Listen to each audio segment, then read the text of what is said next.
This is the Daily Blast from the New Republic, produced and presented by the DSR Network. I'm your host, Greg Sargent.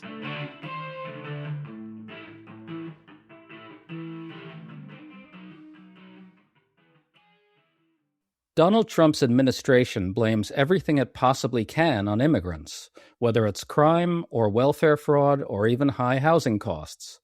But this week, Trump's top trade advisor blamed yet another thing on immigrants: bad jobs numbers.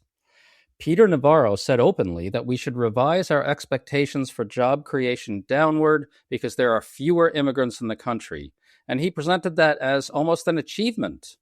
We think this provides an opening to look at what MAGA ideology and MAGA economics is really trying to accomplish, and we're fortunate to be doing this today with economist Paul Krugman, whose Substack is an absolute must-read. Paul, nice to have you on. Good to be on. So Peter Navarro was discussing this week's jobs numbers, and he seemed to say directly that we should expect lower numbers because Trump has deported so many immigrants. Listen to this. We have to revise our expectations down significantly for what a monthly job number should look like. When we were letting in 2 million illegal aliens, they're coming in. We had to produce 200,000 jobs a month for steady state. And by the way, all of the jobs that we were creating in Biden years were going to illegals. Americans were going to the unemployment lines. That's totally reversed. And now 50,000 a month is going to be more like what we need. So Wall Street, when this stuff comes out, they can't rain on that parade. They have to adjust for the fact that we're deporting millions of illegals. That's a good out point. Of our job market. Paul, I think it would be helpful to take this in two pieces. First, he claims there that all the jobs in the Biden years went to immigrants and none went to native-born Americans. This is a staple on the MAGA right at this point. It's a desperate effort to make Joe Biden's job creation record look worse than Trump's, when in fact it's substantially better. Can you address that underlying claim? Yeah, I mean, the truth is, by the way, we don't have great numbers, and especially it's very difficult now because the surveys are showing fewer immigrants in the U.S. labor force. But would you admit that you were an immigrant, an undocumented immigrant now? I mean, it's so it's really distorted. We don't actually have good numbers on this, but it's very clear that employment was doing fine for native-born Americans during the Biden years. The unemployment rate stayed low. It fell a lot early in the Biden years and stayed low to the end. There's no indication at all that immigrants were taking all the jobs. We did have faster labor force growth because immigrants were expanding the available labor force, but that's a good thing. I mean, that's among other things. Workers pay into Social Security and Medicare and help provide benefits for the beneficiaries who are all overwhelmingly native born. So this denigration of Biden, but then, so that's a basically false claim that they continue to make because the fact that something is easily refuted from facts has never stopped these people. So your point about immigrants contributing to the economy and that being a good thing brings us to the other big piece of what Navarro is saying here. He's admitting that jobs numbers might be coming in lower because Trump has removed a lot of working immigrants from the country. Now, by the time people listen to this conversation on Wednesday, we might have the jobs numbers for January that he's anticipating. Maybe they'll be bad, maybe they'll be good, I don't know. But importantly, Navarro says here that as a general matter, in future months, if we see jobs numbers under 100,000, we shouldn't wring our hands about it. Paul, what's your reaction to this larger set of claims? Well, the idea that normal job growth is going to be slower because of greatly reduced immigration and possibly net negative immigration, that's actually what any business economist will tell you. Sure, we have a slower growing labor force. We just can't grow jobs as fast as we had in the past. But what is amazing is the source. In the whole basis of Navarro and even more Stephen Miller's ideology is the idea that foreigners are coming and stealing our jobs. Actually, they're coming here, they're lazy bums going on welfare and also stealing our jobs, which adds to the story. But and now he's saying, well, actually, if there are fewer immigrants coming here to work, then we can't create as many jobs, which is in direct contradiction to that ideology. The idea is there's a fixed number of jobs, immigrants are taking them, but also the immigrants aren't coming, so that means slower job creation. You can't have it both ways. Not only are immigrants taking jobs and also taking welfare, they're also eating people's pets. You forgot that one. Yeah, also that too. And yeah, and driving up housing prices.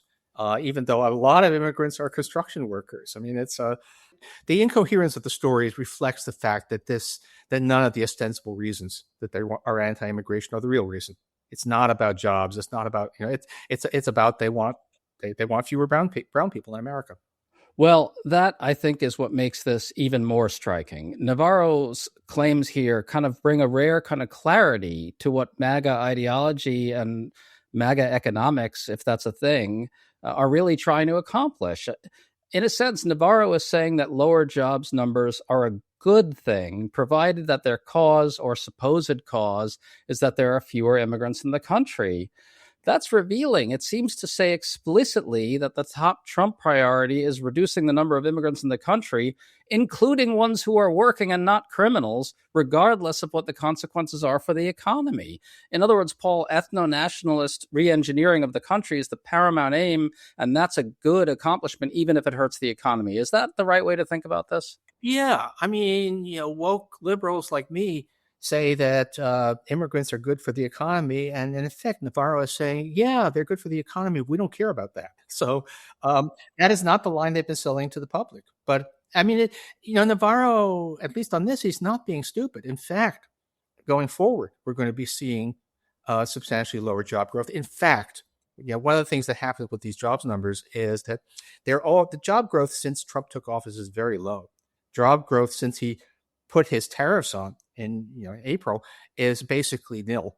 And we expect those numbers to be revised. There's a whole lot of technical stuff about this, but not out of any malice, but because the way that Bureau of Labor Statistics has to deal with a complicated economy, job numbers do get revised, and most economists think that we had no job growth in 2025, or they're close enough within measurement error, and it may be getting worse. So I don't know whether people like Navarro, Kevin Hassett, White House head of the National Economic Council, also tried to talk down people's expectations for this jobs report. I don't know whether they have some advanced word on it.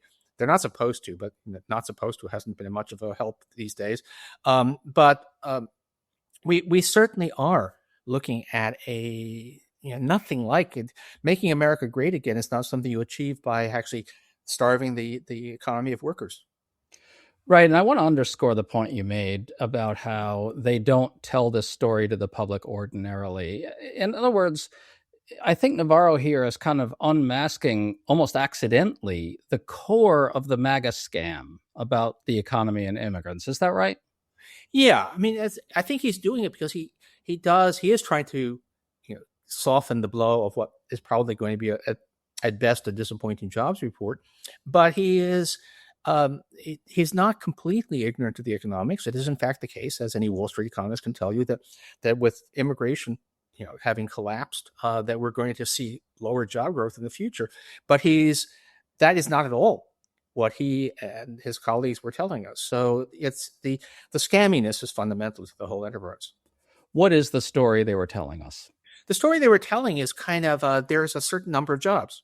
And if an immigrant takes it, then it's not there for an American. And so immigration translates into unemployment and lost opportunity for native-born Americans, which is not true in theory, not true in history, not true in the facts. But that is the story they've been telling. And amazingly, they tell it even for highly skilled specialist jobs. They treat jobs in high technology as being like, well, there are these good jobs in high technology, and if we stop South Asians from coming and taking them, then they'll be available for people from rural America. Which is crazy, but that is the story they have been telling to justify what is at some level just about racism and ethno-nationalism. Right, and that's the core of the scam. Can I just try to boil this down? Essentially, what Navarro admitted here, I think, is that if you actually take an immigrant out of the country, it doesn't necessarily leave a job for a native-born American, right? That's right. He's admitting that slowing down immigration means actually lower job creation, and more or less one for one. Implicitly, he was saying that for every immigrant worker we don't attract to the United States or don't allow into the United States, we lose a job. That's kind of obvious, but also completely shocking to hear it from a Trump administration official. To stay up to date on all the news that you need to know, there's no better place than right here on the DSR Network. And there's no better way to enjoy the DSR Network than by becoming a member. Members enjoy an ad-free listening experience, access to our Discord community, exclusive content, early episode access, and more. Use code DSR26 for a 25% off discount on sign-up at thedsrnetwork.com. That's code DSR26 at thedsrnetwork.com/buy. Thank you, and enjoy the show.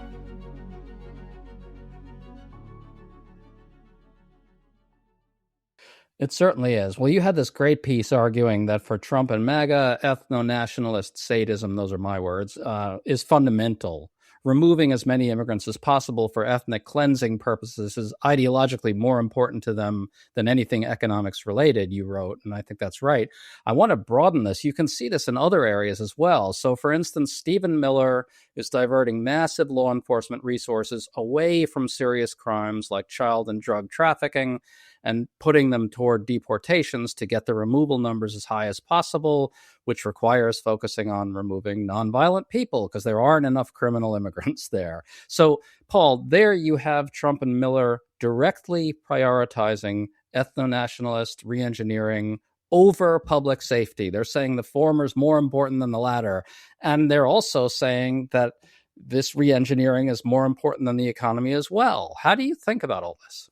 Well, it's not the first time that things like this have happened. The U.S. economy, basically, we became the world's largest economy on the basis of mass immigration in the late 19th and early 20th century, and then slammed the door shut in 1924. And we paid a price. The U.S. was a smaller, more troubled economic growth. In some ways, so this is a speculative thing, but in some ways, the cut of immigration probably played some role in at least extending the Great Depression. This is sort of a really obvious point. What is really striking is that it's not just, I would say, to take some of what you've been writing, the cultural side, where they're determined to push this kind of whites only cultural vision, when actually, the music that people actually want to listen to, much of it is from not from white people, not necessarily in English. And if you're that's a real loss, but they're basically view is that forcing us to listen to Kid Rock is worth it as long as it means less influence of non-white people in our society. So yeah, this is and what's particularly the case. Let me say this: you might say, well, fewer jobs, but for Native Americans, they're native-born Americans, that they are going to still have jobs, but there is so much that we depend on immigrants for.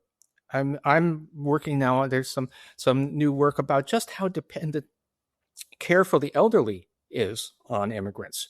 It's a very large part of that workforce, and certainly my experience with my late parents and my late mother-in-law was that it was almost, certainly in the state of New Jersey, it was almost entirely immigrants. So we're sacrificing the workers that we need to take care of ourselves.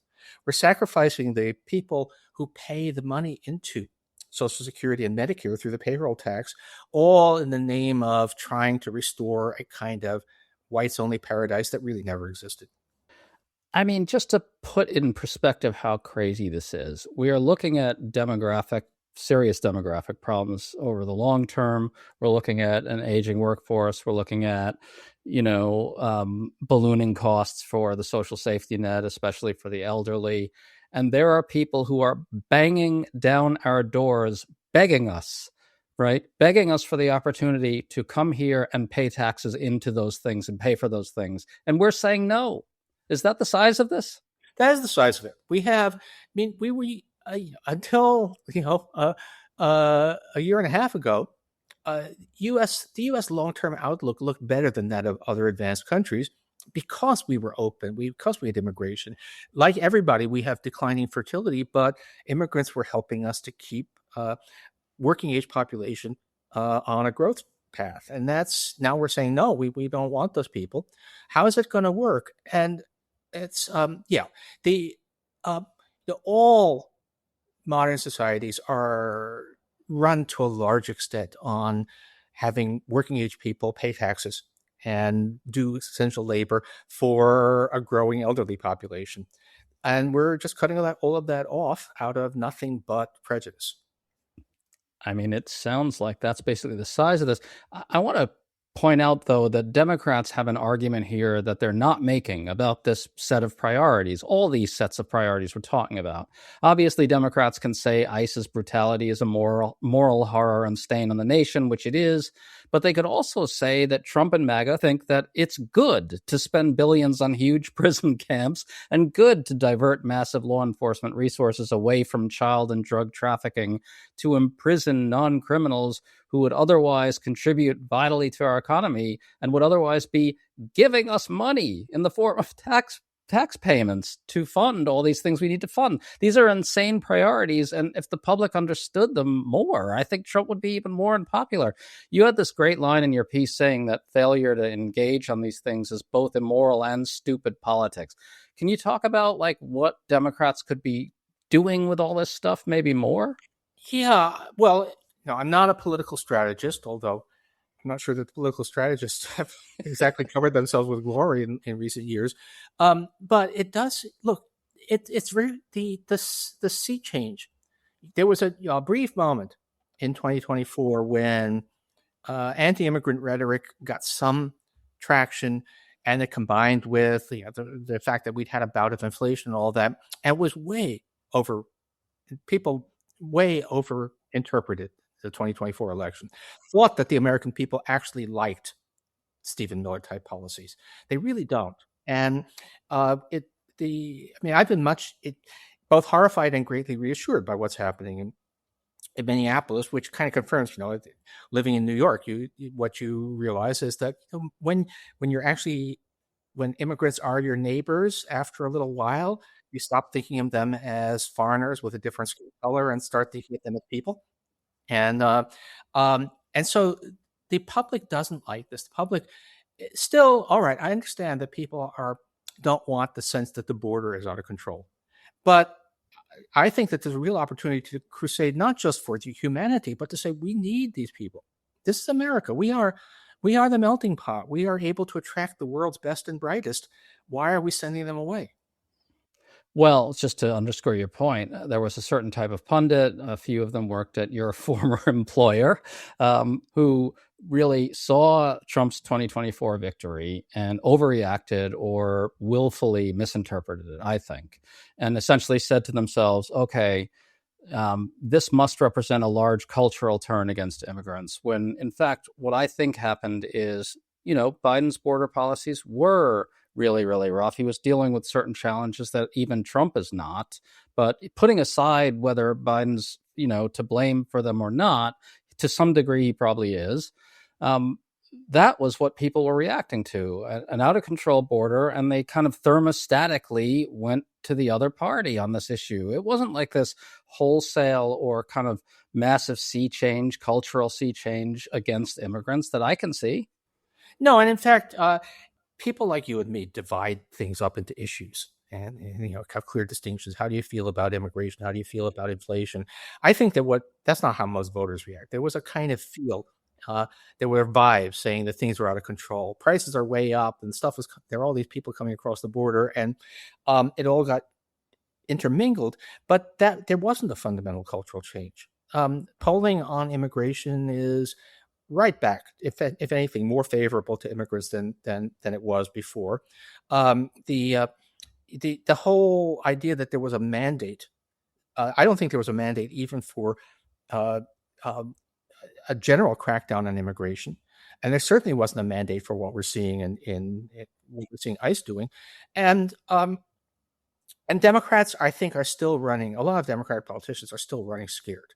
They're still basically buying into the interpretation that there was a mandate for harsh anti-immigrant policies, and they can say, no, actually, no, this is America. And I have to say, it's really particularly, for given how many Americans are the descendants of people who came in, who were just like this. I mean, when Beryl and Fagel Krugman came to America from what is now Belarus, lots of people said, "Oh, these are foreigners; they can never become proper Americans." And I think that a lot of Americans actually do, given a chance to pause and reflect, do in fact understand that this is the American way. Well, we had a piece at tnr.com. Folks can check that out. It was a deep dive into Stephen Miller, and I'd like to bring it up real quick because some of the stuff he said earlier in this discussion is germane here.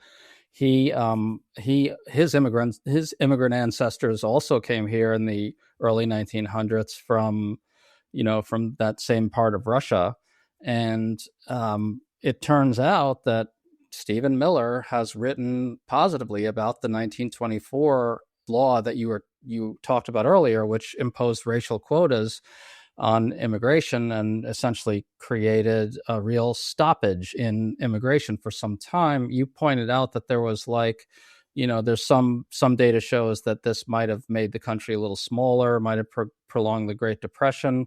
But Stephen Miller, interestingly, has written about that quota system, or at least the kind of net negative migration that resulted in a couple of the decades there as evidence of American strength and power, when, of course, there were all kinds of other reasons that post-war America was, such a powerhouse. And then, of course, Stephen Miller calls the 1965 Act, which ended the 1924 quotas, the moment when it all started to go to shit. Can you tell me what's wrong with that whole story? Yeah, I mean, there was a great generation of economic growth after World War II, even though we had very few immigrants, but that was lots of reasons for that. And by the way, that generation of growth took place with much, much higher taxes on the rich than we have now. So and stronger unions. And strong unions. It was altogether a very different. It was a society that, if you asked the right these days, they would say, "Oh, it must have been grass growing in the streets." Most of our history as a nation, we've had substantial immigration, and our greatness as a nation owes a lot to the fact that we were able to bring in so many people and assimilate them. The idea that everything went to hell after immigrants started coming in, New York City was at its lowest share as far as back as the records go of immigrants in the population circa 1970. I remember New York in the 1970s. I've been around for a while. It was a lot more like the hellscape that right wingers think it is now. Back then, those were the days when there were large parts of the city you didn't dare go if you were on foot. Those were the days of high crime, and Times Square was full of porn shops and drug dealers. So the idea that we have been worsened as a society, we're by almost every metrics. I'm sorry, economists talking, but by almost everything that but what you see with your naked eye and the available measures, immigration has been fine. And why? I can only. I'm not going to try and psychoanalyze Stephen Miller or the people around him, but it's clear that this is not really about what objective reality. Yeah, I think John Gans might have called this post-colonial New York, kind of the New York that we all know now, and that's very full of immigrants from all over the world, especially places like Queens and Brooklyn, Queens is like, in my lifetime, Queens became enormously more diverse than it ever was when I was a kid. I grew up in New York as well. And this kind of post-colonial New York is in many ways, a wonderful place. And the MAGA story is just bafflingly wrong. Yeah, I worked summers as a mailman during college in Queens. And let me tell you, it's better now. Yeah, it absolutely is. Just to close this out by going big picture, Trump and MAGA economics have told us a certain story. We kind of got at that earlier. It's that because of immigrants, and I guess also because of globalization, A lot of able-bodied, prime working age young men are being denied gainful employment. And this is the critical part. As a result, they're moldering away and suffering social decline, opioids, hollowed out towns. So in some sense, immigration and globalization is blamed for this social crisis of young men, especially young white men. And we're told that if you just stop the immigration and get rid of all the immigrants, then all of a sudden they'll be able to stampede into all this new employment and flourish. Now, Navarro seems to be admitting that removing immigrants isn't leading to that, though. It's just leading to fewer jobs. But how is that bigger MAGA story, the big MAGA story, faring after a year of Trump? Well, what's really striking is not just that job growth has been virtually nil since Trump took office, but that manufacturing is down, manufacturing employment is down, manly jobs. Economist Joey Pelotano has been going through that. Manly jobs are, manufacturing, construction, basically things that rely on upper body strength are down. So whatever the crisis of certain young men is real. Typically in rural areas that have been left behind, but it had nothing to do with immigration and not much to do with globalization, maybe a bit, but not immigration. It's not, immigrants are taking jobs in Eastern Kentucky, right? So this is, so the issue is real, and the solutions that MAGA is proposing are just, or now that Trump is trying to implement, are doing nothing. They're making things worse for the people they were allegedly going to help. So, if it was some other group of people, they might be saying, well, okay, look, back to the drawing board. We seem to have been wrong about how this would play out, but of course they won't. Folks, if you enjoyed this conversation, make sure to check out Paul Krugman's Substack because, man, I am learning so much from it every day. He talks about this kind of stuff all the time. Paul, thank you so much for coming on. We really appreciate it. Thanks for having me on.